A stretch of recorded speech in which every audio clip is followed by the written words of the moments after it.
Sa Quiapo, isang simpleng paresan ang biglang naging sentro ng usapan. Hindi dahil sa linamnam ng sabaw nito, kundi dahil sa isang nakakakilabot na hinala, ang karneng ginagamit ay hindi raw baka, kundi mula sa tao. Agad na kumilos ang mga pulis.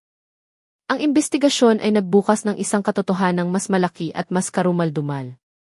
May isang malawak na sindikatong kriminal sa likod ng lahat. Ngunit kung hindi ang may-ari ng paresan ang pangunahing salarin, sino ang tunay na utak sa likod nito? Ang maliit na eskinita sa puso ng Quiapo ay palaging maingay tuwing dapit hapon. Sa dulo nito, nakatayo ang isang hamak na paresan na may karatulang kahoy na halos nabura na ang pintura, Pares ni Aling Celia. Bagamat hindi magarbo, halos hindi ito nawawala ng tao. Ang amoy ng malinamnam na sabaw na nagmumula sa isang malaking kaldero sa ibabaw ng kalan ay tila isang balanina humihila sa mga taong nagdaraan, maging para lang sa mabilisang pamatid gutom o para sa mahabang kwentuhan. Si Aling Celia, isang babaeng nasa bandang 50 taong gulang, ang may-ari at tagaluto. Medyo mataba ang kanyang pangangatawan na may maamong mukha na madalas pinalamutya ng isang ngiti, kahit na ang mga kulubot sa kanyang mukha ay kitang-kita na. Kilala siya bilang isang taong matyaga, mapagmahal, at hindi napapagod sa pagsisilbi sa kanyang mga suki. Sa kanyang tabi ay si Marco, ang kanyang kaisa-isang anak na binatilyo pa lamang. Madalas tumulong ang bata sa paglilinis ng mga mesa, paghahatid ng mga mangkok, o simpleng pagbati sa mga customer ng may masayang tono. Marco, anak, huwag mong kalimutang lagyan yung bagong bote ng sili. Itong isa, paubos na, sabi ni Aling Celia habang naglalagay ng bagong sahog sa kumukulong sabaw. Opo, Nay. Ako na pong bahala, mabilis na sagot ni Marco, kinuha ang bote ng sili at pinalitan ito ng bago. Ang kapaligiran noong hapong iyon ay tulad ng dati, magulo ngunit puno ng init. Nariyan si Mang Tonyo, isang tricycle driver na laging dumadaan pagkatapos ng kanyang pamamasada. Nariyan din si Aling Nena, isang naglalakong magugulay na mahilig makipagbiruan kay Marco. Maging ang ilang estudyante mula sa kalapit na unibersidad ay madalas ding kumain doon, lalo na tuwing katapusan ng linggo. Ang maliit na kainan ay tila naging tagpuan ng iba't ibang uri ng tao. Gayunpaman, may isang bagay na madalas na pinag-uusapan ng palihim. Ang lasa ng Pares ni Aling Celia ay tila kakaiba kumpara sa iba. Mas malambot, mas malinamnam, at ang sabaw ay may kakaibang aroma. Ang ilang mga customer ay nagbibiro pa nga, baka may sikretong sangkap kayo dyan, Aling Celia. Sa tuwing naririnig niya ang birong iyon, tumatawa lang si Aling Celia at sinasabing, ang sikreto ko lang ay isa, magluto ng may puso. Ngunit sa kaibuturan ng kanyang puso, may isang bagay na bumabagabag kay Aling Celia. Nitong mga nakaraang linggo, nakakakuha siya ng suplay ng karne sa mas murang halaga mula sa isang tagapagtustos na nagngangalang Rico. Simple lang ang itsura ng lalaki, madalas na nagdadala ng karne sa isang itim na sako at inihahatid ito sa paresan tuwing ikalawa o ikatlong araw. Pakiramdam ni Aling Celia ay maswerte siya dahil sa murang presyo. Simula kasi noong pandemya, patuloy na tumataas ang presyo ng baka. Dahil dito, nakakapagbenta pa rin siya ng pares nang hindi nagtataas ng presyo, na nagpapanatili sa dami ng kanyang mga customer. Ngunit noong hapong iyon, tila may masamang kutob na gumapang sa kanyang dibdib. Naalala niya noong huling beses na naghatid si Rico ng karne. May kakaibang amoy ito, kahit na nawawala rin naman kapag naluto na. Sinubukan niyang ipagsawalang bahala ito, iniisip na baka guni-guni niya lang. Aling Celia, isang extra rice pa nga, sigaw ni Mang Tonyo na nakaupo sa mahabang bangko. Opo, sandali lang po, Mang Tonyo, sagot ni Aling Celia na may ngiti habang nagmamadaling nagsasalin ng mainit na sabaw. Pinagmasdan ni Marco ang kanyang ina. Alam niyang nitong mga nakaraang linggo, madalas itong mukhang balisa pagkatapos tumanggap ng kargamento mula kay Rico. Ngunit hindi siya nangahas na magtanong, sa takot na baka lalo lang bumigat ang nararamdaman nito. Nay, bakit po parang ang lalim ng iniisip niyo? Tanong ni Marco habang nagpupunas ng mesa. Sandaling natahimik si Aling Celia, saka ngumiti para itago ang kanyang pagkabalisa. Wala ito, anak. Baka pagod lang siguro. Pagsapit ng gabi, lalong dumami ang tao sa paresan. Ang malabong ilaw mula sa mga poste sa kalye ay nagbigay ng mas kalmadong pakiramdam sa paligid. Ang ilang customer ay tila sarap na sarap sa kanilang kinakain at umuulit pa ng order. Ngunit mayroon ding isang bagong customer. Isang binatang hindi pamilyar na nakaupo sa isang sulok, pinagmamasdan ang kanyang mangkok ng pares na may pagtataka sa mukha. Paminsan-minsan, yumuyuko siya at sinusuri ang laman ng kanyang mangkok. Ang binatang iyon ay si Leo, isang estudyante ng abogasya mula sa isang kalapit na unibersidad. Napadaan lang talaga siya, ngunit ang amoy ng sabaw ang nag-udyok sa kanya na pumasok. Nang isubo niya ang unang kutsara, bahagya siyang napakunot noo. Masarap nga, ngunit ang tekstura ng karne ay tila naiiba sa karaniwan niyang kinakain. Nilapitan siya ni Aling Celia na may magiliw ng ngiti. "Kumusta, iho? Masarap ba?" Umiti ng magalang si Leo. "Opo, Aling Celia. Masarap po. Medyo kakaiba lang po yung karne, masiksik." Tumawa ng bahagya si Aling Celia, sinusubukang itago ang kanyang kaba. "Sikreto ng kusina yan, iho. Kung nagustuhan mo, balik ka ulit." Tumango lang si Leo, ngunit ang kanyang isipan ay napuno ng mga tanong. Pakiramdam niya ay mayroong hindi pangkaraniwan sa isang mangkok ng pares na iyon. Sa labas ng paresan, umihip ang malamig na hangin ng gabi. Ang eskinita ay maingay pa rin sa kwentuhan ng mga residente, tawanan ng mga bata, at ugong ng mga tricycle na dumadaan. Walang sinuman ang nakakaalam na ang init at sigla ng paresan ay malapit ng yugyugin ng isang nakakakilabot na balita na gigimbal sa buong Maynila. Ang gabi ay nagtapos sa isang ngiti mula kay Aling Celia na sinusubukang kumbinsihin ang sarili na maayos ang lahat. Ngunit ang anino ng pagkabalisa ay unti-unti nang kumakapal sa kanyang puso. Hindi niya alam na ang isang maliit na desisyon na tanggapin ang murang karne mula kay Rico ay magtutulak sa kanya at sa kanyang anak sa gitna ng isang malaking trahedya.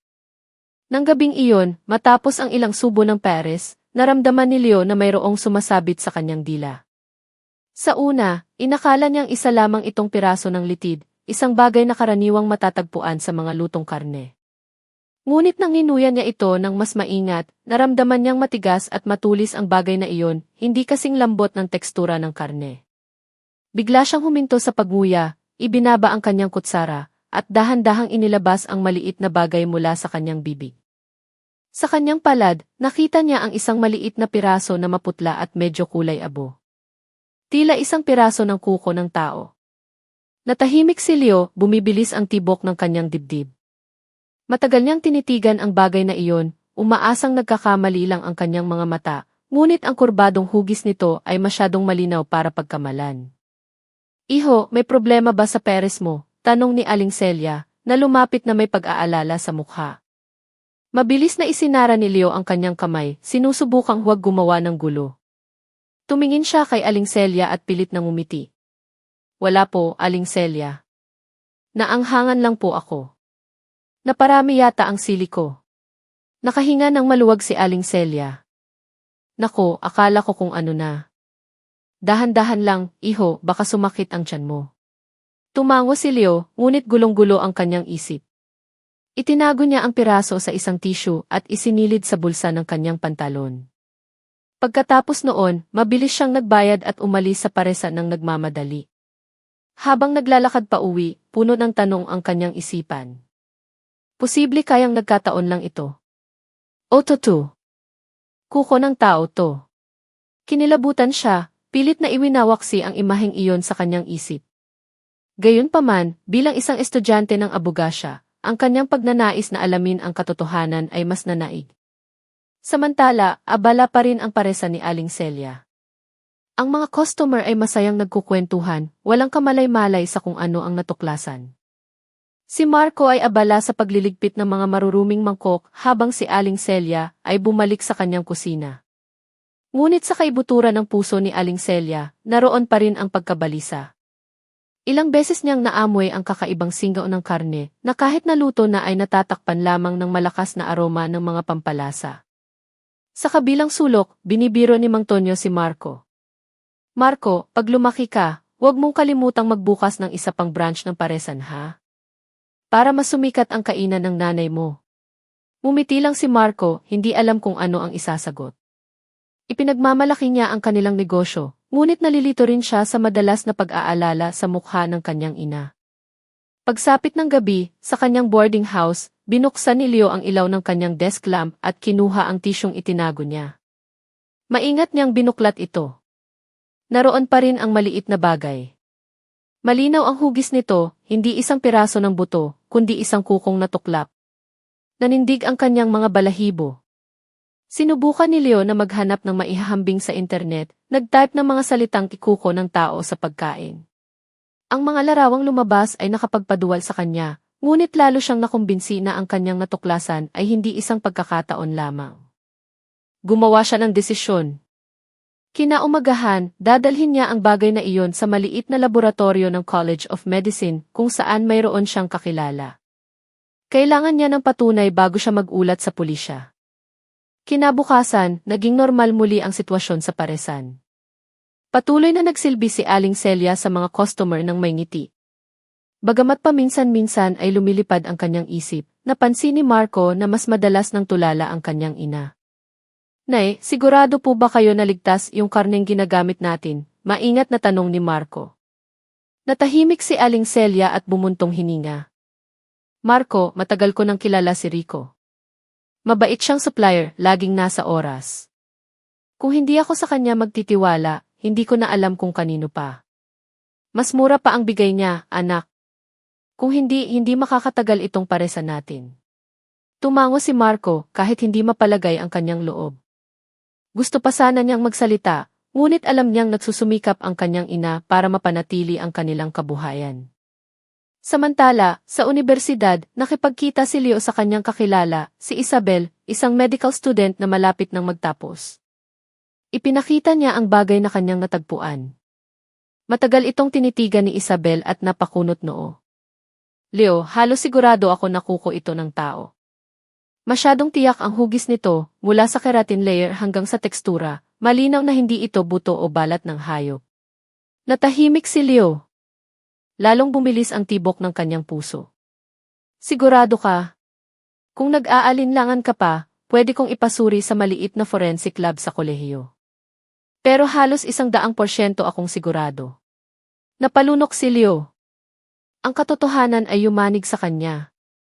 Kung totoong may kuko ng tao sa pares, nangangahulugan itong may isang karumal-dumal na bagay na itinatago sa likod ng simpleng paresan na iyon. Pagsapit ng hapon, bumalik si Leo sa paresan. Sa pagkakataong ito, iba na ang kanyang pananaw. Hindi na niya ito tinitingnan bilang isang ordinaryong kainan.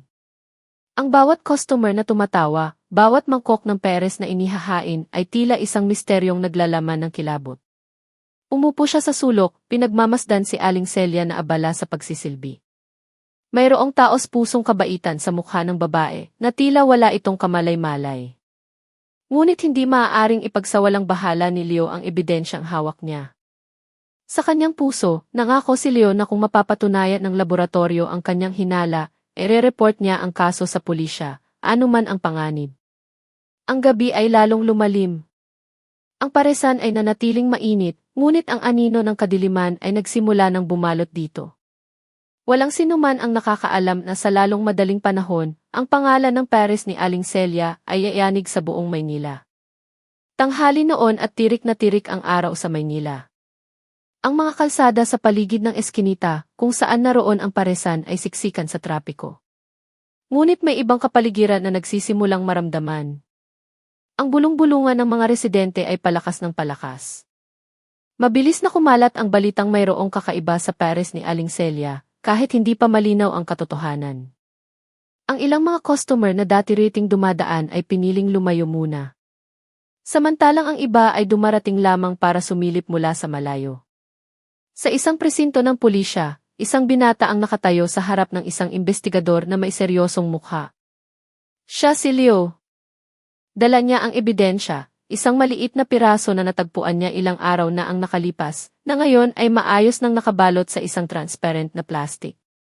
So, ibig mong sabihin, ito ay natagpuan mo sa loob ng isang mangkok ng pares? Tanong ng isang investigador.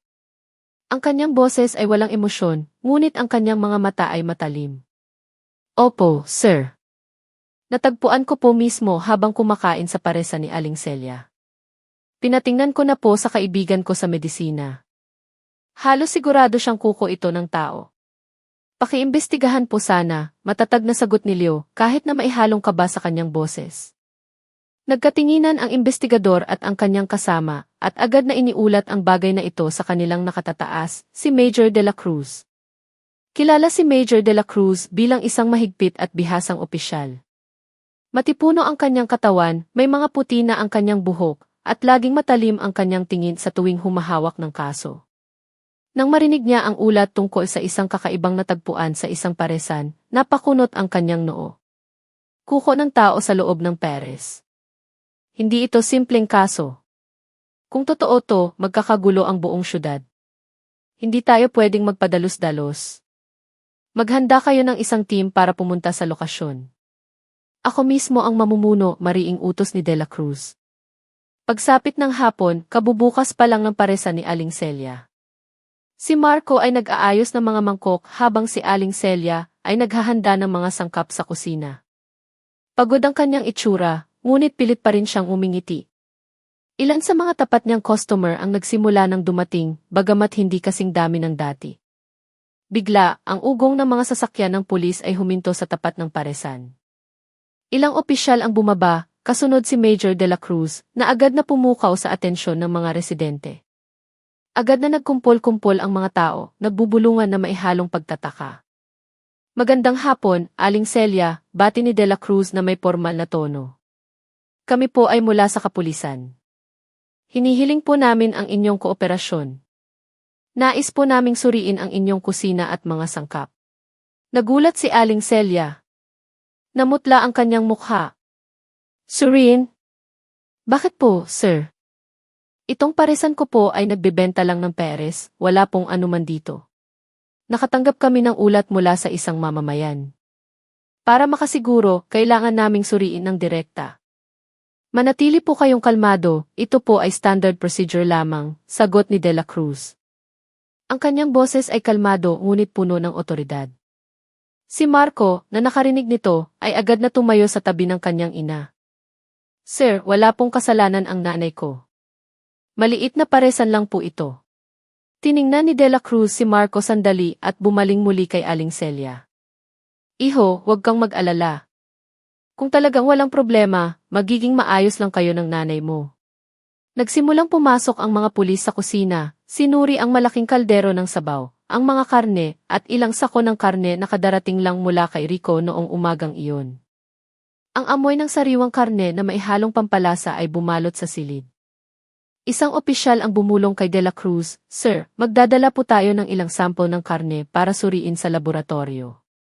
Tumango si De La Cruz. Tama, walang dapat maiwan. Lahat kailangang suriin. Si Aling Celia, na nakakita nito, ay lalong nataranta. Sinubukan niyang magpaliwanag, Sir, binibili ko po ang karning ito sa isang regular na supplier.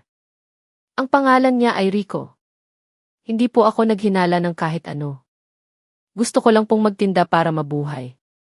Ngunit, ipinagpatuloy ng mga pulis ang kanilang tungkulin. Nangalat sila ng ebidensya, nagtala at kumuha ng mga litrato. Mula sa labas ng paresan, lalong dumami ang mga usisero.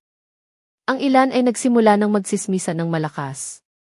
Sabi na nga ba, may kakaiba sa pares niya. Nako, baka totoo yung balita na gawa sa kung anong karne yan. Diyos ko, kagabi lang kumain ako dyan. Ang mga bulong-bulungan ay malinaw na narinig ni Marco. Namasa ang kanyang mga mata, pinipigilan ang galit at hiya. Gusto niyang ipagtanggol ang kanyang ina, ngunit hindi siya makapagsalita. Pagkatapos ng paunang pagsusuri, muling lumapit si De La Cruz kay Aling Celia. Ginang, hinihiling po naming sumama kayo sa presinto para sa karagdagang tanong. Hindi po ito pag-aresto, kundi para lamang sa mas malalim na investigasyon. Kailangan din po naming malaman ang tungkol sa supplier ninyong si Rico. Halos maiyak na si Aling Celia, ngunit sinubukan niyang magpakatatag. Sige po, sir. Sasama po ako. Huwag lang po sanang dungisan agad ang pangalan ko. Wala po akong kasalanan. Hinawakan ni Marco ang kamay ng kanyang ina. Nay, sasama rin po ako. Tiningnan sila ni De La Cruz. Maaaring sumama ang bata, ngunit hanggang sa waiting area lang. Kailangan pong pumasok ng ina mo para sa interogasyon. Nang gabing iyon, nilock ng mga pulis ang paresan. Ang mga residente ay lalong nag-ingay at mabilis na kumalat ang tsismis na tila isang hatol na. Sa presinto, nakaupo si Aling Celia sa isang interrogation room. Pagod at puno ng pagkalito ang kanyang mukha. Sa harap niya, binuksan ni Major de la Cruz ang isang folder. Ginang, pakiusap, maging tapat po kayo. Saan po kayo kumukuha ng supply ng karne? Kay Rico po, sir. Matagal na po akong sa kanya bumibili. Sabi niya po karne ng baka yun. Naniwala lang po ako. Wala po akong nakitang kakaiba. Maliban lang. Naputol ang boses ni Aling Celia, nag-aalangang magpatuloy. Maliban sa ano, ginang, giit ni De La Cruz. Huminga ng malalim si Aling Celia. Minsan po, medyo iba ang amoy, pero iniisip ko lang po na baka dahil sa pag-imbak. Hindi po ako naghinala ng ganito kalala. Matagal siyang tinitigan ni De La Cruz, ang kanyang mga mata ay matalim na tila kayang basahin ang nasa loob ng kanyang puso. Sa kaloob-looban niya, naramdaman niyang tila walang alam si Aling Celia, ngunit kailangan pa ring sundin ang proseso. Sa labas ng interrogation room, balisang nakaupo si Marco. Dumating si Leo, nakakaramdam ng guilt dahil sa pagkalagkad sa paresan sa isang malaking gulo. Marco, sabi ni Leo. Alam kong mabigat to, pero kung totoong ang may mali sa karne, kailangan nating malaman ang katotohanan. Tumingin si Marco na may namumulang mga mata. Kung mapatunayan na walang kasalanan ang nanay ko, sisiguraduhin kong mananagot ang nagsusupply sa kanya ng karne. Tumango si Leo na pagtatantong nagsisimula pa lang ang kasong ito. Nang gabing iyon, pansamantalang isinara ni Major de la Cruz ang folder. Hintayin natin ang resulta ng laboratorio. Kung totoong may mas malaking sindikato sa likod nito, kailangan nating maging handa. Sa likod ng mga pader ng presinto, yumuko si Aling Celia at nanalangin. Hindi niya kailanman inakala na ang maliit niyang negosyo na ang layunin lang ay magpakain ng mga tao ay magdadala sa kanya sa isang interrogation room. At sa labas, ang tsismis ng mga tao ay lalo pang lumalala. Ang pangalan ng Paris ni Aling Celia ay nagsimula ng ituring na sentro ng isang malagim na misteryo. Ang mga araw sa presinto ay tila napakabagal para kay Aling Celia. Simula nang dalhin siya para sa interogasyon, halos hindi na siya makatulog. Sa tuwing ipipikit niya ang kanyang mga mata, ang mga mukha ng kanyang mga customer na matagal na niyang pinagsilbihan ay isa-isang lumilitaw, na tila humihingi ng kasagutan. Laging kasama ni Marco ang kanyang ina sa waiting area, kahit hindi siya pinapayagang pumasok sa interrogation room. Samantala, si Major de la Cruz ay nakaupo sa kanyang opisina, nakatitig sa mga folder na nakatambak sa kanyang mesa. Sa gitna ng mga ito, may isang ulat na matagal na niyang hinihintay, ang resulta mula sa laboratorio ng mga sample ng karne na kinuha sa paresan ni Aling Celia. Nang dumating ang isang opisyal na may dalang brown na envelope, agad niya itong binuksan. Nanliit ang kanyang mga mata habang binabasa ang bawat detalye. Malamig na pawis ang tumulo sa kanyang sentido. Ang mga sample ng karne ay napatunayang naglalaman ng human tissue. Hindi lang isa, kundi may mga indikasyon na nagmula ito sa higit sa isang individual. Huminga ng malalim si De La Cruz at mabilis na isinara ang folder. Diyos ko, kung lalabas ito sa publiko, magkakagulo ang buong syudad, bulong niya sa sarili.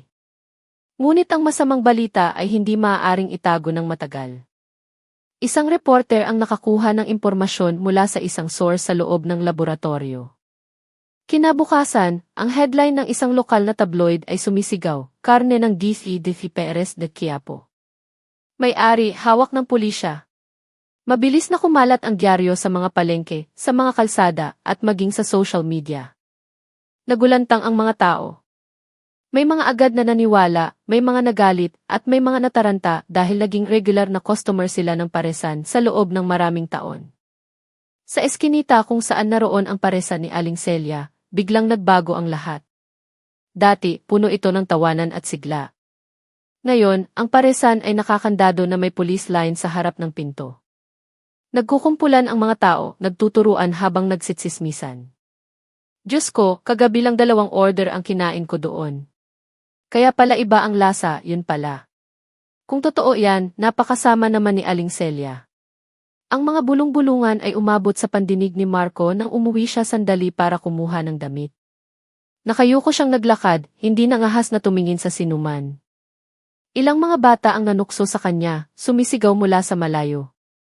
Anak ng tindera ng Paris na gawa sa tao. Tumakbo si Marco pauwi. Ang kanyang mga luha ay bumuhos. Sa presinto, tinawag ni De La Cruz si Leo, ang unang saksi na nag-ulat ng kuko sa kanyang Paris. Leo, alam mo bang ang ulat mo ay nagdulot ng malaking kaguluhan?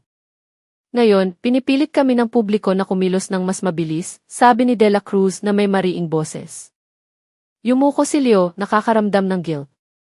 Sir, hindi ko po intensyon na gumawa ng ganitong kaguluhan.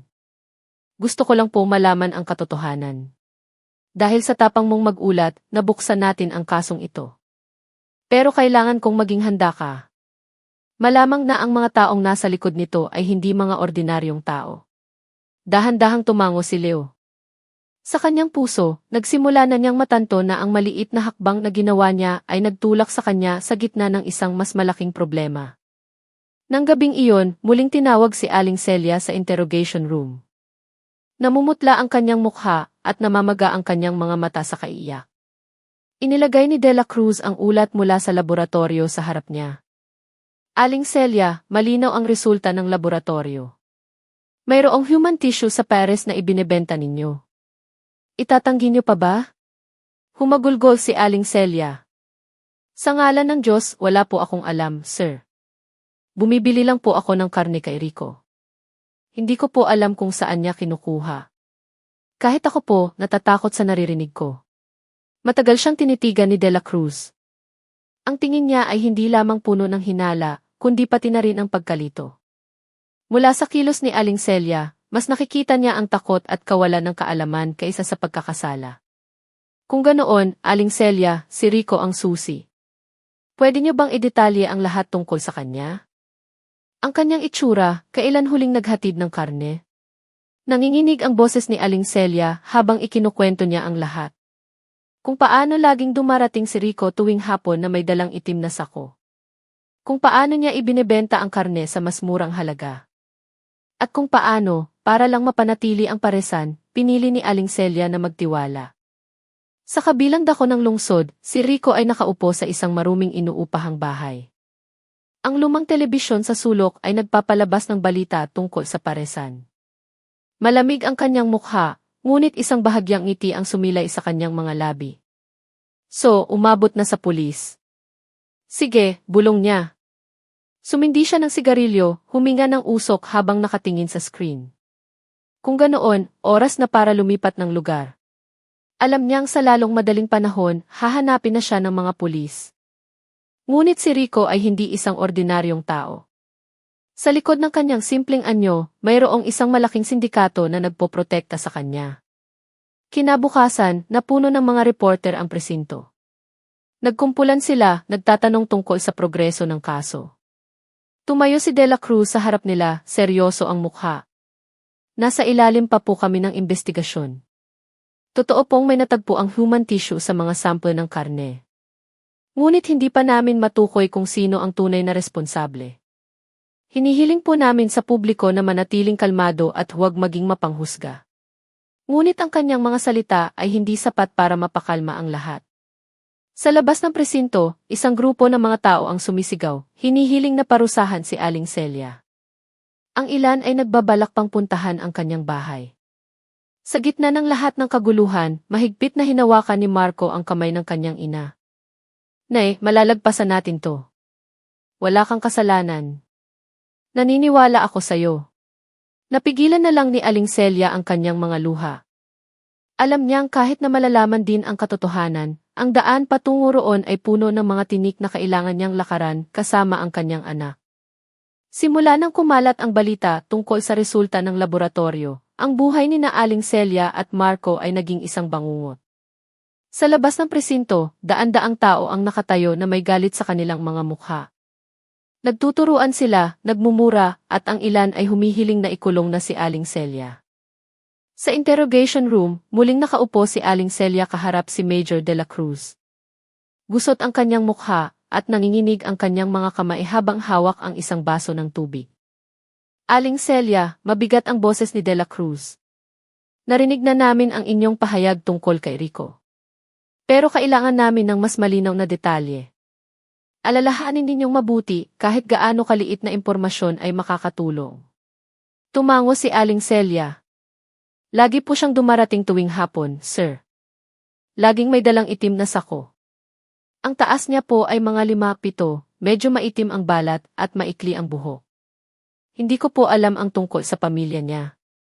Pero minsan, nabanggit niyang nakatira siya sa isang lugar sa gilid ng syudad, malapit sa isang abandonadong bodega. Tiningnan ni De La Cruz ang kanyang mga tala. Ang pangalang Rico ay maaaring isang maliit na piraso lamang ng malaking puzzle, ngunit maaari itong maging susi. Sa labas, nakatulala si Marco sa waiting area. Ipinatong niya ang kanyang mukha sa kanyang mga tuhod, pinipigilan ang pag-iyak. Narinig niya ang ilang pulis na nagbubulungan tungkol sa ikarne ng tao at mga biktima. Ang mga salitang iyon ay parang mga kutsilyong tumutusok sa kanyang puso. Doon lumapit si Leo. Nakaramdam siya ng guilt dahil ang kanyang ulat ang nagdala sa pamilyang iyon sa gitna ng unos. Marco, mahinang sabi ni Leo. Kailangan mong magpakatatag. Naniniwala akong walang kasalanan ang nanay mo. Kung may mali man, iyon ay ang masamang supplier na iyon. Tumingin si Marco na may namumulang mga mata. Pero lahat ng tao, nanay ko ang sinisisi. Tinutukso nila ako. Sabi nila anak daw ako ng tindera ng pares na gawa sa tao. Natahimik si Leo. Alam niyang walang salitang sapat para mapakalma ang ganoong kalaking sakit. Nang gabing iyon, pinamunuan ni De La Cruz ang isang maliit na operasyon. Batay sa mga pahiwatig ni Aling Celia, isang team ang ipinadala sa isang lugar na may mga lumang bodega sa gilid ng Maynila. Madilim at maalikabok ang daan patungo sa isang sira-sirang gusali. Maingat na gumalaw ang mga pulis, nakataas ang mga armas. Ngunit nang kumatok sila sa pinto, walang tao sa bodega. Tanging mga itim na sako na sira-sira na ang naroon. May mga tira-tirang nabubulok na karne at isang masangsang na amoy ang sumalubong sa kanila. Alam na niyang darating tayo, sabi ng isa sa mga tauhan ni De La Cruz. Lumapit si De La Cruz sa isang lumang mesa. Doon, natagpuan niya ang isang maliit na kwaderno na puno ng mga numero at pangalan. Ilang pangalan ay may pulang marka. Hindi lang ito isang simpleng supplier, bulong ni De La Cruz. Ito ay listahan ng mga biktima. Samantala, si Rico ay nakaupo sa isang murang kapihan ilang kilometro mula sa bodega. Binuksan niya ang isang lumang cellphone, binabasa ang mga balitang lalong nagiging wild sa internet. Nalilito pa rin ang mga pulis, sabi niya sabay tawa. Mabuti, hayaan nating si Celia muna ang managot. Ngunit, isang malaking lalaki ang umupo sa harap niya. Seryoso ang mukha nito. Masyado kang pabaya, Rico. Dahil sa kapalpakan mo, lahat ng mata ay nakatutok na sa syudad na ito. Nagkibit balikat si Rico. Relax ka lang, yung babae na ang scapegoat. Pwede akong lumipat sa ibang syudad kahit kailan. Yumuko ang lalaki, malamig ang boses. Nakalimutan mo na ba kung sino ang nagpopondo sa lahat ng ito? Kapag nalaman ang tungkol sa organisasyon, mas mura pa ang buhay mo kaysa sa karneng ibinebenta mo. Sa unang pagkakataon, nanigas ang mukha ni Rico. Napagtanto niyang isa lamang siyang piyon sa isang mas malaking laro. Sa presinto, bumuo si De La Cruz ng susunod na plano. Hindi siya maaaring umasa lamang sa pahayag ni Aling Celia. Kailangan niyang makahanap ng konkretong ebidensya na mag-ugnay kay Rico sa isang sindikato. Bukas ng umaga, magsasagawa tayo ng mas malawak na paghahanap, mariing sabi ni De La Cruz sa kanyang team. Ikalat natin ang sketch ng mukha ni Rico sa lahat ng unit at tumingin siya kay Leo na naroon din. Kailangan nating protektahan ang saksing ito. Malamang nasusubukan siyang patahimikin ni Rico. Natigilan si Leo nang marinig iyon. Kailanman ay hindi niya naramdaman na magiging ganito kapanganib ang kanyang buhay dahil lang sa isang mangkok ng pares. Kinaumagahan, pansamantalang pinalaya si Aling Celia na may status na wajib lapor. Naglakad siya palabas ng presinto. Nang makita niya ang mga taong nakatayo pa rin na may galit sa kanilang mga mata, agad siyang yumuko. Tumakbo si Marco at niyakap siya ng mahigpit. Hindi ka nag-iisa. Nandito ako, bulong ni Marco. Bumagsak ang mga luha ni Aling Celia. Maaaring tinitingnan siya ng mundo ng may pandidiri, ngunit ang yakap ng kanyang anak ang tanging lakas na natitira sa kanya. Ngunit sa di kalayuan, isang motorsiklo ang dahan-dahang dumaan. Sakay nito, isang lalaking nakaitim na jacket ang matalim na nakatingin kina Aling Celia at Marco. Ang kanyang tingin ay hindi lamang dahil sa kuryosidad. Iyon ay tingin ng isang taong sumusukat ng kanyang target. Ang anino ni Rico ay lalong nagiging totoo at ang Maynila ay tila hindi naligtas. Nang gabing iyon, malakas ang buhos ng ulan sa Maynila. Ang patak nito ay nagtatakip sa ingay ng kalsada. Ngunit sa inuupahang bahay ni Leo, lalong tumindi ang kanyang kaba. Simula nang ibigay niya ang kuko sa pulisya, hindi na naging payapa ang kanyang buhay. Madalas niyang nararamdaman na may sumusunod sa kanya pauwi. Minsan, kapag binubuksan niya ang pinto ng kanyang bahay, may nakikita siyang isang maliit na bato sa harap ng kanyang pintuan na tila sinadyang ilagay bilang isang tanda. Ngayong gabi ay mas nakakatakot. Mayroong isang sulat na gawa sa tisa sa kanyang gate na may iisang salita, manahimik. Nanginginig si Leo, sumisikip ang kanyang dibdib. Alam niyang hindi ito isang biro. Iyon ay isang mensahe mula sa mga taong ayaw na mabuksan pa ang kaso ng paresan. Sa kabilang dako, sinusubukan pa rin ni Aling Celia na pakalmahin ang sarili matapos makauwi mula sa presinto. Kahit pansamantalang malaya, ang kanyang status ay nagpapadama sa kanya na patuloy siyang binabantayan. Sa tuwing lalabas siya ng bahay, may mga mapanuring tingin mula sa kanyang mga kapitbahay. Si Marco, na dati masayahin, ay mas madalas ng tahimik.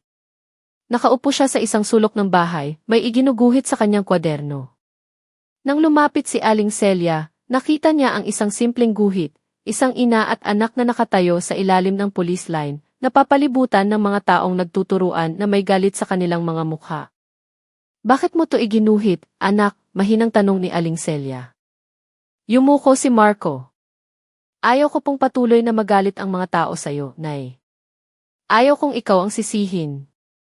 Bakit hindi sila maniwala na may ibang masamang tao? Dumaloy ang mga luha ni Aling Celia. Niyakap niya ng mahigpit ang kanyang anak. Sa kanyang puso, nangako siyang magpapakatatag para sa nag-iisang pamilya na mayroon siya. Samantala, nakatanggap si Major de la Cruz ng bagong ulat mula sa kanyang team. Sir, mukhang may kahina-hinalang kilos. Ang saksing si Leo ay maaaring nasa panganib. May mga senyales ng pananakot. Napakunot noo si de la Cruz. Kung ganoon, maglagay tayo ng surveillance. Huwag nating hayaang magalaw siya. Kung mawawala ang saksi, maaaring tumigil ang kasong ito. Agad na isinagawa ang utos. 2 pulis na nakasibilyan ang inatasang magbantay malapit sa bahay ni Leo.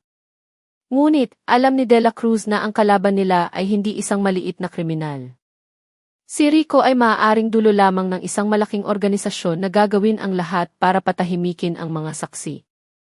Sa ibang lugar, nakaupo si Rico sa isang maliit na silid na madilim. Ilang malalaking lalaki ang nakapaligid sa kanya. Sila ay mga kasamahan niya sa isang madilim na network ng human trafficking. Kailangang manahimik ang saksing iyon. Kung kailangan, mawala siya, sabi ng isa sa mga lalaki na may mabigat na boses. Umiti ng bahagya si Rico. Relax lang, ordinaryong bata lang yun. Konting pananakot, sapat na. Pero kung lalong lumalapit ang mga pulis, kailangan nating kumilos ng mabilis.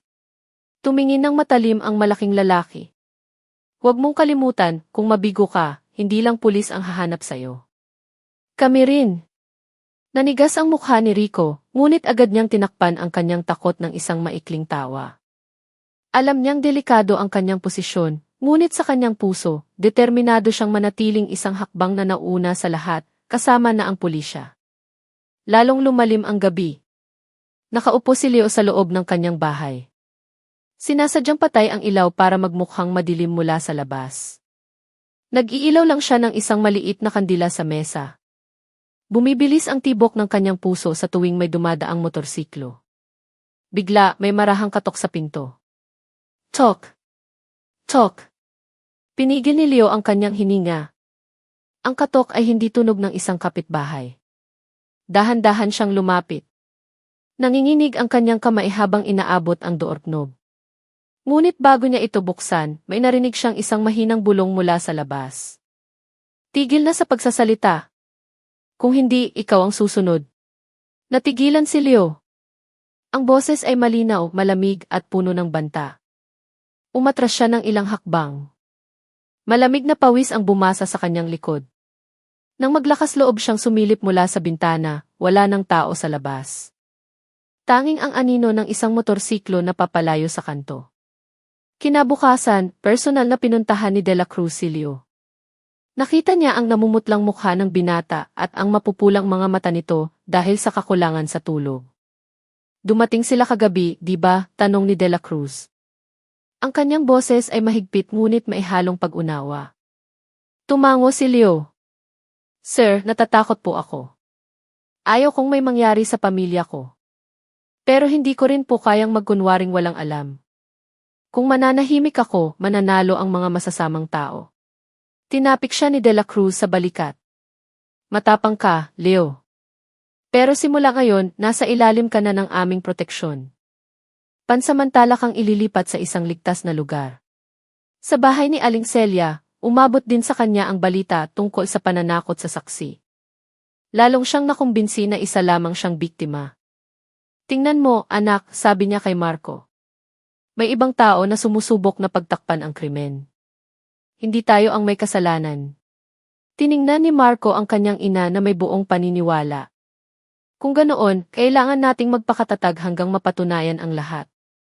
Ngunit sa likod ng lahat ng pagsisikap ng pulisya na protektahan ang saksi at ilantad ang sindikato, mas tuso ang kilos ni Rico. Hindi lang siya nagtatago. Nagsimula siyang magpakalat ng bagong chismis sa pamamagitan ng mga bayaran na matagal na raw siyang kasabwat ni Aling Celia. Mabilis na kumalat ang balita, lalong nagdagdag sa galit ng mga tao. Muli, si Aling Celia ang naging target ng paninirang puri, habang ang tunay na salarin ay malayang gumagala. At sa gitna ng lahat ng ingay, isang bagay ang lalong luminaw, hindi pa nagsisimula ang tunay na laban. Nang umagang iyon, kulay abo ang langit sa Maynila. Ang ulan kagabi ay nag-iwan pa rin ng mga sanaw sa mga eskinita. Sa presinto, mas abala ang lahat kaysa karaniwan. Si Major De La Cruz ay nakatayo sa harap ng isang malaking board na puno ng mga sulat at litrato mula sa investigasyon. Naroon ang litrato ng abandonadong bodega, ang sketch ng mukha ni Rico, at ang mga tala ng mga biktima na nakuha nila. Isang pulang linya ang nag-ugnay sa lahat, bumubuo ng isang pattern na lalong luminilinaw. Tingnan ninyo ito, sabi ni De La Cruz sa kanyang team. Mula sa mga tala sa bodega, mayroong higit sa 10 pangalan. Ilang pangalan ay tumutugma sa mga ulat ng mga nawawalang tao nitong mga nakaraang buwan. Ibig sabihin, hindi nag-iisa si Rico. Bahagi siya ng isang mas malaking sindikato. Nagtaas ng kamay ang isang batang pulis. Sir, kung ganoon, kailangan nating imbestigahan kung saan ibinebenta ang mga organ. Tumango si De La Cruz. Tama. Sigurado akong hindi lang ito tungkol sa Perez. Ito ay human trafficking. Ang mga natirang karne ay ibinebenta sa murang halaga. Isa na rito si Aling Celia na walang kamalay-malay. Natahimik ang lahat. Napagtanto nilang lahat kung gaano kalaki ang kasong ito. Samantala, nakaupo si Aling Celia sa kanyang bahay na may malungkot na mukha. Simula nang kumalat ang bagong chismis, lalong bumigat ang mga akusasyon sa kanya. May mga sadyang nagbabato sa bubong ng kanilang bahay. May mga nagsusulat ng mga masasakit na salita sa kanilang gate. Si Marco, kahit bata pa, ay sinusubukang palakasin ang loob ng kanyang ina. Winalis niya ang mga basag na bote sa kanilang bakuran. Nay, huwag kang matakot. Pwede silang magalit, pero balang araw, malalaman din nila ang totoo. Hinaplos ni Aling Celia ang ulo ng kanyang anak. Anak, malakas lang ako dahil sa'yo. Kung wala ka, matagal na akong sumuko. Ngunit sa kaibuturan ng kanyang puso, nagsisimula na siyang manghina. Paano kung hindi kailanman malalaman ang katotohanan? Paano kung maniniwala pa rin ang lahat na siya ang may kasalanan? Sa kanyang pinagtataguan, inayos ni Rico ang kanyang susunod na hakbang. Alam niyang lalong lumalapit ang mga pulis. Nang gabing iyon, muli siyang nakipagkita sa malaking lalaki na nagbanta sa kanya. Gumawa ka ng gulo, Rico, sabi ng lalaki na may matalim na tono. Halos maamoy na ang pangalan natin. Sinubukan ni Rico na maging kalmado. Kalma lang, nagpakalat na ako ng chismis. Ngayon, lahat ng atensyon ay nasa babaeng iyon. Maaaring mas marami ng alam ang mga pulis, pero ang publiko, naniniwala pa rin silang si Aling Celia ang may kasalanan. Huminga ng malalim ang lalaki. Kung makakuha ng ebidensya ang mga pulis tungkol sa mga transaksyon tapos tayo. Tandaan mo, hindi lang tayo sa Maynila. May mga koneksyon tayo hanggang sa ibang probinsya. Huwag mong hayaang masira ang lahat dahil lang sa kapabayaan mo. Samantala, nagpasya si De La Cruz na palawakin ang investigasyon. Nakipag-ugnayan siya sa pulisya ng ibang lungsod, inihambing ang mga datos ng mga nawawalang tao sa mga tala na kanilang natagpuan. Nakakagulat ang resulta. Ang parehong pattern ay lumitaw sa Cebu at Davao. Hindi ito isang lokal na kaso. Ito ay intercity, mariing sabi ni De La Cruz sa kanyang team. Si Rico ay isang tagapamagitan lang. Kailangan nating hanapin kung sino ang nasa itaas niya. Isa sa mga opisyal na sumusuri sa mga tala ng biktima ay nag-angat ng ulo. Sir, may isang pangalan na kapansin-pansin. Madalas lumitaw bilang nagpapadala ng pondo sa iba't ibang account. Ang inisyal ay GC, matagal na tinitigan ni De La Cruz ang tala na iyon. Hindi pamilyar ang inisyal, ngunit malinaw na mahalaga ito. Kailangan nating alamin pa ito. Hanapin ang sinumang konektado sa pangalang ito. Nang gabi ring iyon, inilipat na si Bima sa isang ligtas na bahay. 2 pulis ang nagbabantay sa labas. Ngunit, patuloy pa rin siyang binabagabag ng takot. Nagsusulat siya sa kanyang kwaderno, sinusubukang ilabas ang kanyang pagkabalisa. Bakit ako? Bakit ako ang nakahanap nito, sulat niya. Ngunit huminto siya sandali, nakatingin sa dingding. Kung hindi ako, baka walang sinuman ang nakaalam. Baka mas maraming tao ang nawala ng walang bakas. Napagtanto niyang mahalaga ang kanyang papel, kahit mapanganib. Kinabukasan, tinawag ni De La Cruz si Aling Celia sa presinto. Pagod ang itsura ng babae, ngunit sinubukan niyang maging kalmado. Ginang, sabi ni De La Cruz, mayroon na kaming bagong ebidensya. Si Rico ay hindi isang ordinaryong supplier. Bahagi siya ng isang sindikato. Kailangan namin ang inyong testimonya ng mas detalyado. Mayroon po ba kayong naalalang kakaiba sa pakikitungo sa kanya? Tulad ng mga sinabi, daladalahan, o kung sino ang kasama niya. Nag-isip ng malalim si Aling Celia. Minsan po, dumating siya na may dalang itim na van. Karaniwan po, motorsiklo lang ang gamit niya. Ang plaka po ng van ay mula sa ibang probinsya. Naalala ko po dahil masangsang ang amoy, parang amoy ng formalin. Agad na itinala ni De La Cruz ang detalye. Isang itim na van na may amoy ng formalin ay hindi isang pagkakataon. Maaari itong maging daan ng distribusyon ng mga organ. Salamat po, Ginang. Napakahalaga po ng impormasyong ito. Sa labas ng interrogation room, naghihintay si Raka. Nang lumabas ang kanyang ina, agad niyang hinawakan ang kamay nito. Kahit pagod, mayroong bahagyang pag-asa sa mga mata ng babae.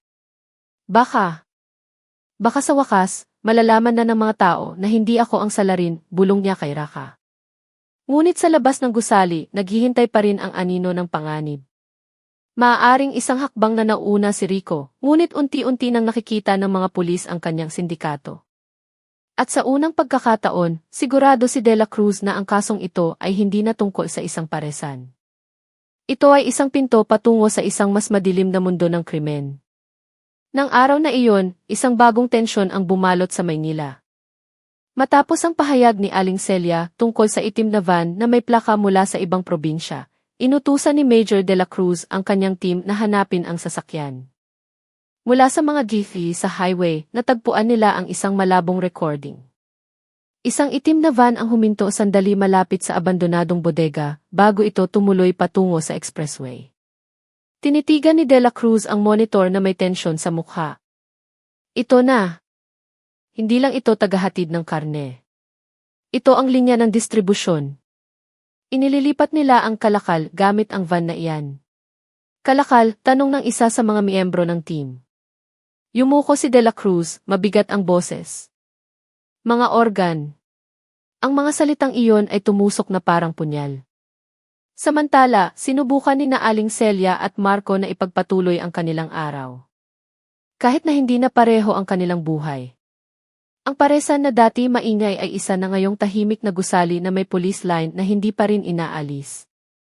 Ang mga kapitbahay ay madalas pa ring nagbubulungan kapag dumadaan sila. May mga nagsasara ng pinto at may mga lantaran na nang iinsulto. Nagkukunwari lang yung babaeng iyan na walang alam. Huwag kayong lalapit, baka mamalasin pa tayo. Narinig ni Marco ang mga salitang iyon pauwi mula sa eskwela. Ikinuyom niya ang kanyang mga kamao, pinipigilan ang galit. Ngunit hinawakan ni Aling Celia ang kanyang balikat. Huwag mo silang pansinin, anak. Balang araw, maiintindihan din nila. Ngunit sa kaibuturan ng kanyang puso, nagsisimula ng mapagod si Aling Celia. Ang bigat ng paninirang puri at mga mapanghusgang tingin ay nagpapabigat sa kanyang paghinga sa bawat hakbang. Sa presinto, patuloy ang investigasyon. Natuklasan ni De La Cruz na ang itim na van ay nakarehistro sa isang maliit na kumpanya ng logistics sa Cebu. Ngunit nang suriin, ang kumpanya ay isang front lamang, walang tunay na opisina, walang mga empleyado, at isang peking address. Ito ay isang shell company, sabi ni De La Cruz. Ginagamit nila para pagtakpan ang kanilang iligal na gawain. Pinalawak ng mga pulis ang operasyon. Nakipag-ugnayan sila sa pulisya ng Cebu para sa karagdagang impormasyon. Ngunit habang lumalalim ang investigasyon, lalong luminaw na ang sindikatong ito ay may maayos na network at malaking pondo. Sa kabilang dako ng lungsod, nagsimulang makaramdam si Rico na naiipit na siya. Matapos marinig ang balita na natagpuan ng mga pulis ang recording ng itim na van, agad siyang nakipagkita sa malaking lalaki na kanyang koneksyon. Kailangan nating magbago ng ruta. Nagsisimula nang makaalam ang mga pulis, sabi ni Rico na may kaba. Malamig siyang tinitigan ng lalaki. Hindi tayo ang magbabago ng ruta, ikaw ang maglilinis. Siguraduhin mong walang matitira. Kasama na ang saksi. Natahimik si Rico. Alam niya ang ibig sabihin ng mga salitang iyon. Ang kanyang pangunahing target ay malinaw, si Leo. Nang gabing iyon, si Leo, na nasa ligtas na bahay pa rin, ay nakatanggap ng balita mula kay De La Cruz. Maaaring ilipat ka namin ulit. Ang van na sinusubaybayan namin ay konektado sa isang malaking sindikato. Seryosong target ka na ngayon. Tumango si Leo kahit namumutla ang kanyang mukha. Sir, handa po ako. Ayaw kong manahimik. Kung urong ako, mas lalo silang lalakas. Tinapik siya ni De La Cruz sa balikat. Napakahalaga ng tapang mo, pero tandaan mo, prioridad din ang kaligtasan mo. Sa bahay, nakaupo si Aling Celia habang nanonood ng telebisyon. Isang reporter ang nag-ulat tungkol sa itim na van na hinihinalang konektado sa kaso. Ngunit sa kasamaang palad, ilang media outlet pa rin ang nagtutulak sa opinyon na si Aling Celia ang pangunahing salarin. Nanatiling tahimik ang pulisya tungkol sa papel ng may-ari ng paresan, sabi ng news anchor. Pinatay ni Marco ang telebisyon na may inis sa mukha. Bakit ayaw nilang sabihin ang totoo? Bakit si nanay pa rin ang sinisisi? Hinaplos ni Aling Celia ang ulo ng kanyang anak. Pasensya, anak, kailangan ng panahon para sa katotohanan. Ang mahalaga, malinis ang konsensya natin. Sa kanyang headquarters, sumindi si Rico ng sigarilyo at tinitigan ang litrato ni Leo na nakuha niya mula sa sindikato. Bahagya siyang humiti, matalim ang kanyang mga mata. Kung humihinga pa ang batang ito, lahat ay masisira. Kinuha niya ang kanyang cellphone, tinawagan ang isang numero na sa ulado niya. Ihanda ang mga tao. Patahimikin natin siya ngayong gabi. Ngunit hindi alam ni Rico na isang hakbang na mas malapit na ang mga pulis. Mula sa analisis ng plaka ng sasakyan, natuklasan ng team ni De La Cruz ang isang pattern. Ang itim na van ay laging pumapasok at lumalabas ng Maynila tuwing 2 linggo. At ang susunod na pagkakataon ay ngayong gabi. Naghanda si De La Cruz ng isang operasyon ng pag-ambush sa isang tollgate. Ito na ang pagkakataon natin. Kapag lumitaw ang van na iyon, huwag nating hayaang makatakas. Sa 2 dako ng lungsod, 2 plano ang sabay na isinasagawa. Nagpadala si Rico ng mga tao para patahimikin ang saksi. Samantalang ang mga pulis ay naghahanda ng patibong para mabuking ang sindikato. At sa gitna ng lahat, tanging panalangin na lang ang magagawa ni Aling Celia, mahigpit na yakap si Marco. Hindi niya alam kung ano ang mangyayari kinabukasan. Umaasa na lang siyang matatapos na ang malaking unos na ito. Madilim ang langit sa Maynila ng gabing iyon. Tanging ang mga ilaw sa kalsada na paminsan-minsan ay kumikislap ang nagbibigay liwanag. Sa isang toll gate sa SLEX, ilang pulis na armado na ang nakahanda. Ang mga patrol car ay nakaparada sa malayo para hindi mahalata. Si Major de la Cruz ay nakatayo sa harap na may itim na jacket at konsentradong mukha. Lahat ng posisyon handa. Tandaan, huwag gagalaw hanggat hindi ko ibinibigay ang senyas, mariing sabi ni de la Cruz sa kanyang communication device. Ang mga segundo ay tila napakabagal. Ang malamig na hangin ay tumatagos, dala ang amoy ng basang lupa matapos ang ulan. Lahat ay naghihintay sa isang bagay, ang paglitaw ng itim na van na siyang susi sa investigasyon. Sa ibang lugar, sa isang ligtas na bahay sa gilid ng lungsod, balisang nakaupo si Leo. Sinabihan na siya ni de la Cruz na maaaring ilipat siya ng gabing iyon. Ngunit bago pa siya makapagtanong, biglang nawala ng kuryente. Napatalon si Leo sa gulat. Ganap na madilim ang paligid. Tanging ang tunog ng mga kuliglig mula sa labas ang maririnig. Sinubukan niyang kapain ang flashlight na inihanda ng mga pulis. Ngunit bago pa niya ito mahanap, may narinig siyang mga yabag na papalapit. Isang pamilyar na boses ang narinig niya, at dahan-dahang bumukas ang pinto. Alam ni Leo na hindi iyon ang boses ng mga pulis na nagbabantay sa kanya. Nanikip ang kanyang paghinga. Samantala, sa toll gate, isang itim na van ang sa wakas ay lumitaw. Ang plaka nito ay tumutugma sa datos mula sa kiki. Dahan-dahan itong umuusad na tila hindi alam na may mga matang nag-aabang. Target spotted. All units, standby, sabi ng isang pulis sa radyo. Itinaas ni de la Cruz ang kanyang kamay, nagbibigay ng senyas. Palapit na ang van sa punto ng ambush. Pinalibutan na ito ng mga pulis mula sa tatlong direksyon, handang humarang sa oras na ibigay ang utos. Ngunit bigla, tila naghinala ang driver ng van. Binagalan niya ang takbo at lumingon sa kaliwat kanan. Natila napansin na mayroong mali. Agad niyang inapakan ang accelerator. Habulin, sigaw ni de la Cruz. Umugong ang mga sirena, sinabayan ang gabi. Humagibis ang itim na van, sinundan ng mga sasakyan ng pulis. Sa ligtas na bahay, pinigil ni Leo ang kanyang hininga. Dalawang anino ang pumasok. Isa sa kanila ay nagtutok ng kutsilyo. Manahimik ka o mamatay ka, bulong ng lalaki. Dahan-dahang umatras si Leo. Ang kanyang likod ay nakasandal na sa dingding. Sinubukan niyang mag-isip ng mabilis, naalala ang mga basic self-defense na itinuro sa kanya. Hindi marami, ngunit sapat para bigyan siya ng pagkakataong tumakbo. Nang maging pabaya ang lalaki, sinipa ni Leo ang isang maliit na mesa na tumama sa kanila. Nabitawan ang kutsilyo at nagkagulo ang silid.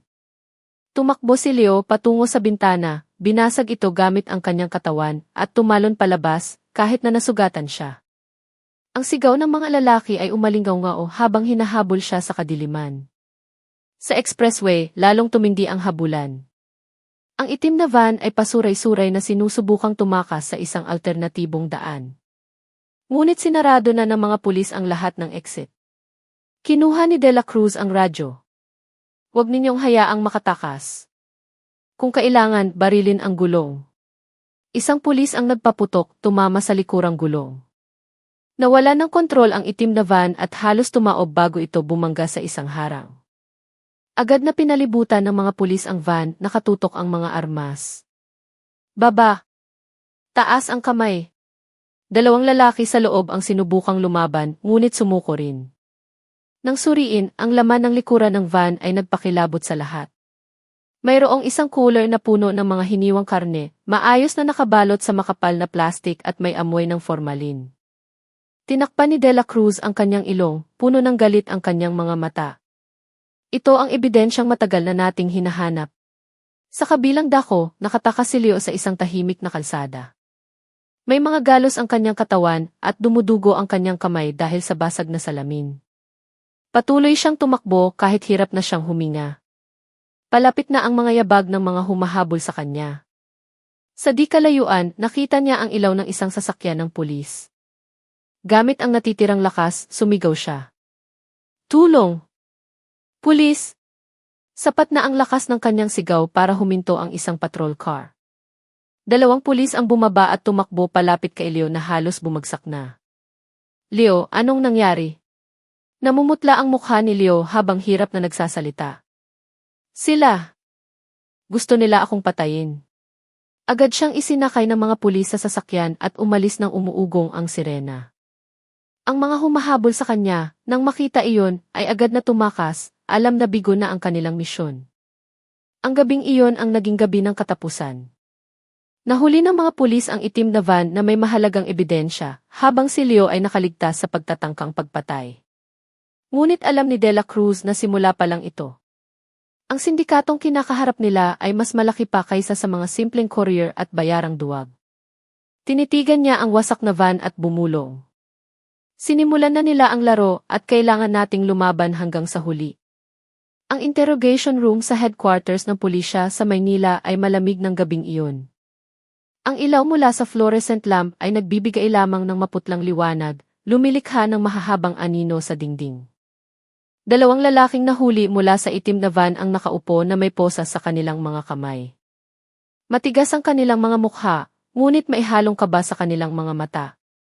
Pumasok si Major De La Cruz na may dalang makapal na folder na puno ng mga litrato at recordings mula sa ambush. Inilapag niya ito sa mesa ng malakas. Kung matalino kayo, uuwi kayo sa selda ng payapa ngayong gabi. Pero kung magmamatigas kayo, sisiguraduhin kong bukas ng umaga, nasa lahat na ng dyaryo ang mga pangalan ninyo bilang mga kilabot na kriminal. Alin ang pipiliin ninyo? Suminghal ang isang lalaki. Driver lang po kami, sir. Walang alam. Umisi ng malamig si De La Cruz.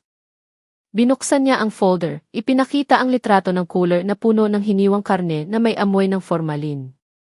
Driver. Ang driver, karaniwang pasahero ang dala. Hindi ganitong laman ng sasakyan. Kaya huwag ninyong sayangin ang oras ko. Nagsimulang mabalisa ang lalaki, yumuko, ngunit nanatiling tahimik. Samantala, sa labas ng silid, nakaupo si Leo na may benda sa kanyang kamay. Kagagaling lang niya sa medical check-up matapos ang pag-atake. Kahit masakit ang kanyang katawan, nanatiling alerto ang kanyang mga mata, pinagmamasdan ang bawat pulis na pumapasok at lumalabas. Lumabas sandali si De La Cruz para pakalmahin si Leo. Magaling ang ginawa mo kanina. Kung hindi ka lumaban, baka wala ka na ngayon. Yumuko si Leo, mahina ang boses. Sir, hindi sila titigil, di ba? Huminga ng malalim si De La Cruz. Hindi, pero hindi rin tayo titigil. Sa kabilang dako ng lungsod, natanggap ni Rico ang ulat na nahuli ang kanilang itim na van. Namutla ang kanyang mukha, nanginginig ang kanyang kamay habang kinukuyom ang sigarilyong halos maubos na. Mga tanga! Paano sila nahuli ng ganoon kadali, sigaw niya sa kanyang mga tauhan. Sumagot ang isa ng may takot, Sir, sinarado na ng mga pulis ang lahat ng daan. Matagal na siguro nila tayong minamanmanan. Kailangan nating maghanap agad ng ibang paraan. Natahimik si Rico sandali, saka kumislap ang kanyang mga mata. Kung ganoon, baliktarin natin ang sitwasyon. Kung may saksi ang mga pulis, gawin nating pabigat sa kanila ang saksing iyon. Sa interrogation room, ang pangalawang lalaki ay nagsimula ng manghina.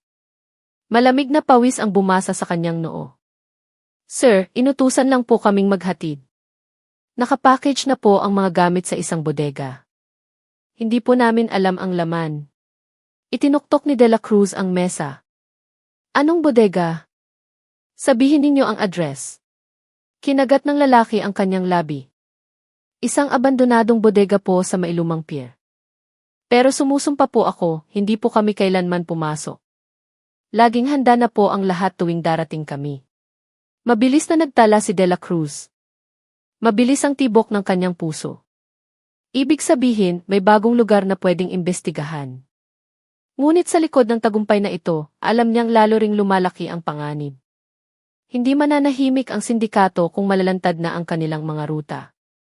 Sa isang simpleng inuupahang bahay, tinitigan ni Aling Celia si Marco na mahimbing na natutulog. Madalas pa ring malungkot ang mukha ng bata. Sa tuwing maririnig niya ang mga taong pinag-uusapan ang kaso, tahimik na tumutulo ang mga luha ni Aling Celia.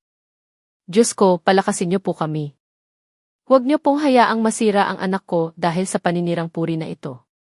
Hindi pa niya alam na ng gabing iyon, nagsisimula ng magplano si Rico. Ang susunod niyang target ay hindi lang si Leo, kundi sinumang maaaring magpahina sa testimonya. Bumalik si De La Cruz sa command room. May impormasyon tayo tungkol sa isang bodega sa lumang pier. Bukas, magplano tayo ng operasyon. Pero kailangan nating mag-ingat. Baka isang patibong.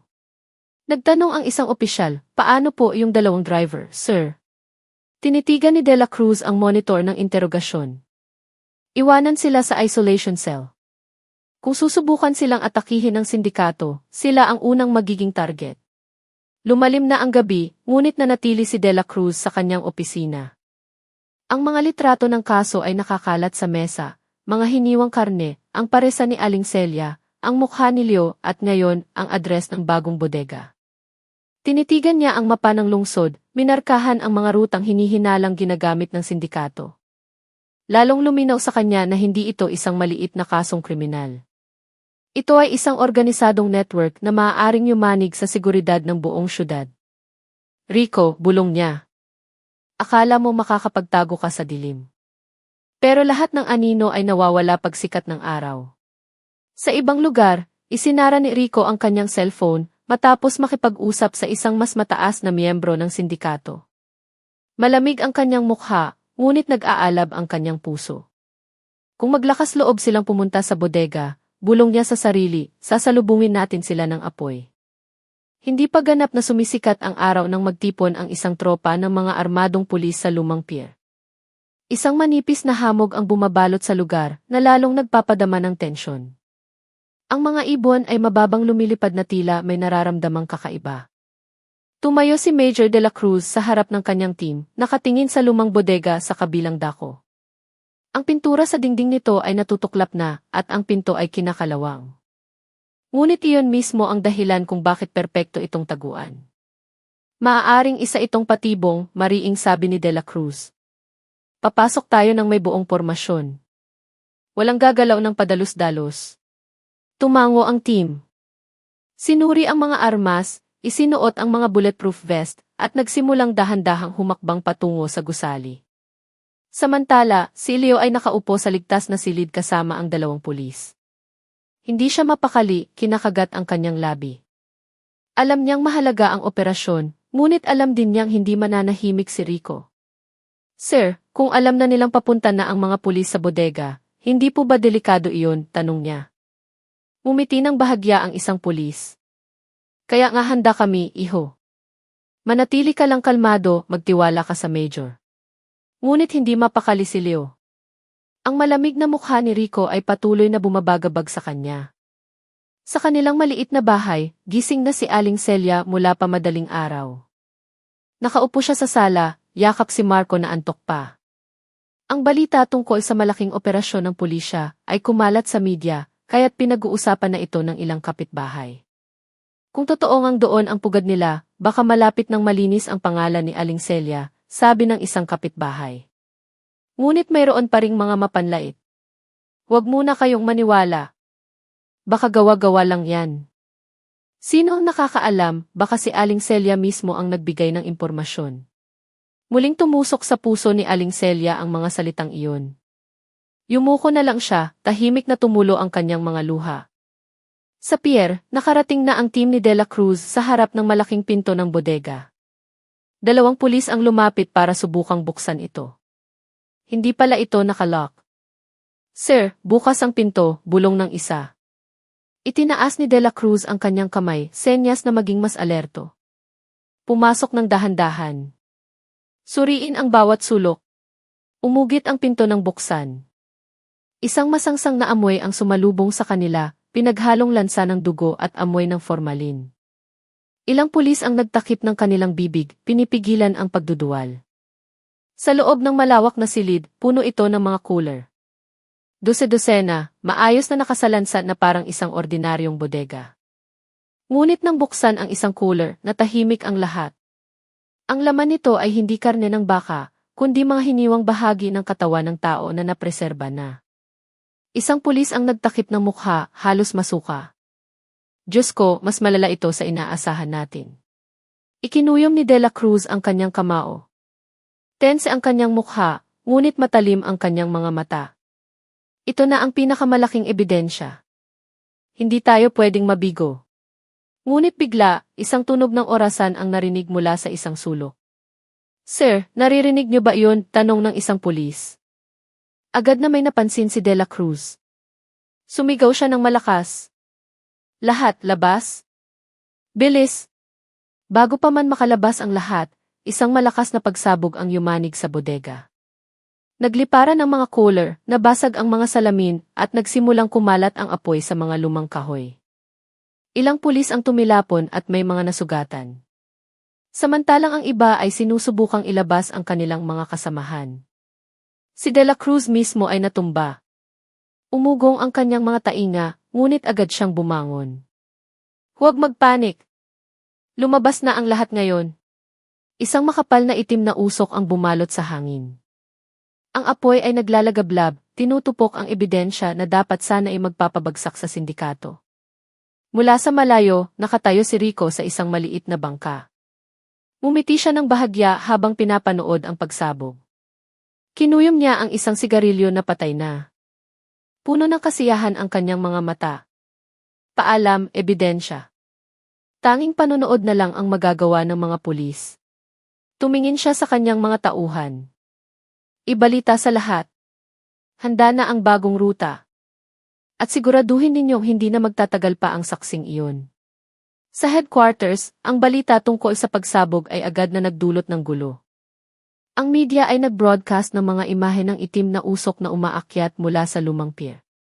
Operasyon ng pulisya, bigos. Ebidensya, nasunog. Iyon ang headline sa telebisyon. Si Aling Celia, na nakakita ng balita, ay nanghina. Niyakap siya ni Marco ng mahigpit.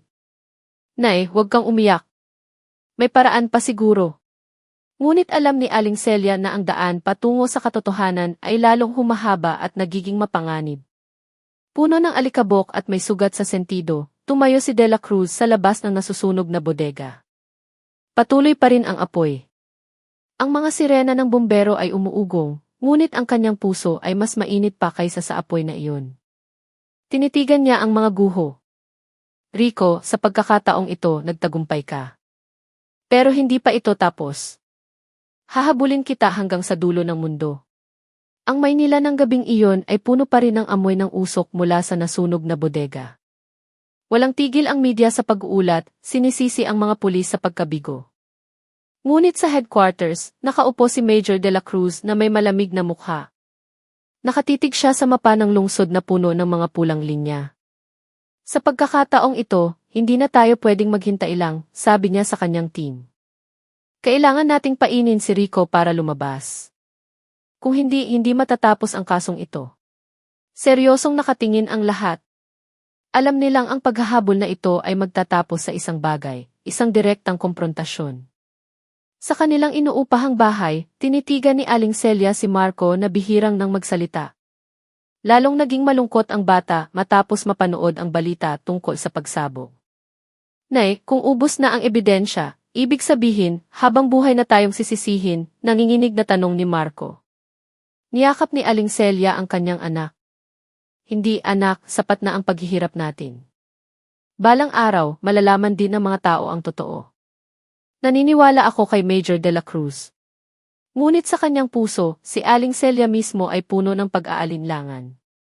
Ang pag-asa ay tila isang manipis na sinulid sa gitna ng bagyo. Samantala, si Leo, na ngayon ay mas mahigpit na binabantayan, ay lalong nakaramdam ng pressure. Sir, kung nasira na ang ebidensya, ibig sabihin, ako na lang ang pwedeng magpatotoo. Ako na ang pangunahing target, sabi niya kay De La Cruz. Tiningnan siya ng Major na may buong paniniwala. Tama ka, kaya gagawin nating huling sandata ang iyong testimonya. Pero tandaan mo, hindi ka nag-iisa. Si Rico, sa kabilang dako, ay hindi na nahimik. Matapos ang tagumpay sa pagsira ng bodega, naramdaman niyang paubos na ang kanyang oras. Pinipilit na siya ng sindikato. Masyado nang malapit ang mga pulis. Kung mahuli ako, babagsak ang lahat. Sumindi siya ng sigarilyo, nakatingin sa langit. Kung ganoon, ako na mismo ang tatapos sa Major na iyon. Ilang araw ang lumipas, nakatanggap ng impormasyon ang mga pulis. Magpapakita raw si Rico sa isang bagong bodega sa gilid ng lungsod. Nagpasya si De La Cruz na personal na pamunuan ang operasyon. Ngayong gabi, tatapusin natin ang lahat, mariin niyang sabi. Pinalibutan ng mga armadong pulis ang lugar. Ang kanilang mga yabag ay umalinggaw sa sementadong sahig.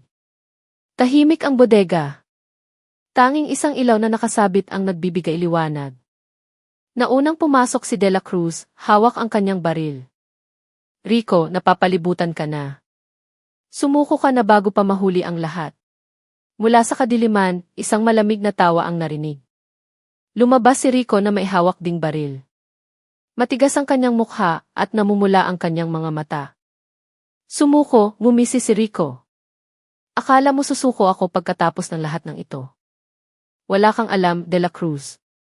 Hindi lang ako ito, daan-daang tao ang nasa likod ko. Ang paghuli sa akin ay walang babaguhin. Hindi na tinag si De La Cruz. Siguro. Pero ngayong gabi, isang kriminal ang hihinto sa paghinga ng malayang hangin. Nagsimula ang isang matinding labanan. Nagpalitan ng putok, nabasag ang mga salamin at umugong ang mga sirena sa di kalayuan. Lumaban ng husto ang mga pulis. Samantalang si Rico at ang kanyang mga tauhan ay sinusubukang tumakas sa likurang pinto. Ngunit hinabol siya ni De La Cruz. Nagkaharap sila sa isang madilim na pasilyo, ilang metro lang ang pagitan. Tigil, Rico. Huwag mo nang gawing mas hamak pa ang sarili mo. Tumawa ng mapait si Rico. Hamak. Ang hamak ay ang mga taong tanga na naniniwalang karne ng baka ang kinakain nila. Ang katotohanan ay mas malupit. Maliit na bahagi lang ako. Mas bulok ang mundong ito kaysa sa inaakala mo. Binaril ni De La Cruz ang kamay ni Rico, nabitawan nito ang kanyang baril. Nagsimula ang pisikal na labanan. Nagpalitan sila ng suntok hanggang sa maikulong ni De La Cruz si Rico sa sahig. Pinulupot ang posa sa kanyang mga kamay. Dito nagtatapos ang hininga mo, malamig na sabi ni De La Cruz. Ilang araw ang lumipas, isang malaking balita ang pumuno sa telebisyon. Si Rico, ang utak ng distribusyon ng karne ng tao, ay nahuli sa isang operasyon ng pulisya. Nagulantang ang publiko at unti-unting nagbago ang opinyon. Muling lumitaw ang pangalan ni Aling Celia. Sa pagkakataong ito, bilang isang biktima na na-frame up ng sindikato. Ang kanyang paresan ay sarado na magpakailanman, ngunit kahit papaano, nagsimula ng mabura ang masamang akusasyon sa kanya. Sa kanilang bahay, umiyak si Aling Celia habang yakap si Marco. Anak, malaya na tayo. Malinis na sa wakas ang pangalan natin. Si Marco, na dati laging malungkot, ay sa unang pagkakataon ay ngumiti ng may ginhawa. Nay, sa wakas, alam na ng mga tao na hindi tayo mga kriminal. Sa korte, dumalo si Leo bilang pangunahing saksi. Nanginginig ngunit matatag ang kanyang boses habang ikinukwento niya ang lahat. Mula sa kakaibang lasa ng pares, sa mga banta ni Rico, hanggang sa muntik na niyang ikamatay. Nagtala ang hukom, at natahimik ang publiko sa kwento ng isang binatang naging susi sa paglantad ng isang malupit na sindikato. Tumingin si Leo kay De La Cruz na nakaupo sa likod. Tumango ng bahagya ang major na tila sinasabing, nanalo ka na, anak. Sa huling araw ng paglilitis, ibinaba ang hatol. Si Rico ay sinentensyahan ng habambuhay na pagkabilanggo. Namutla ang kanyang mukha, ngunit may puot pa rin sa kanyang mga mata. Hindi pa ito ang katapusan, bulong niya. Ngunit isinara na ng mga rehas ang lahat ng daan. Sa labas ng korte, magkakasamang nakatayo sina Aling Celia, Marco at Leo. Tumingin sila sa maaliwalas na asul na langit. Tila ang mahabang bagyo ay sa wakas ay tumila na. Lumapit si De La Cruz, umiti ng bahagya. Malaya na kayo ngayon. Pero tandaan ninyo, ang laban sa kasamaan ay hindi kailanman tuluyang natatapos. Tumango si Aling Celia, pinipigilan ang pag-iyak. Salamat po, Major De La Cruz. Kung hindi po dahil sa inyo, baka habang buhay ng marumi ang pangalan ko. Tiningnan sila ni De La Cruz isa-isa. Hindi dahil sa akin, kundi dahil sa tapang ninyo. Ang tapang ng isang ina, isang anak, at isang saksi na hindi sumuko. Natahimik silang lahat, hinayaang manatili sa kanilang mga puso ang mga salitang iyon. Nang gabing iyon, mas payapa ang pakiramdam sa Maynila. Ang Paris ni Aling Celia ay maaaring hindi na bumalik, ngunit ang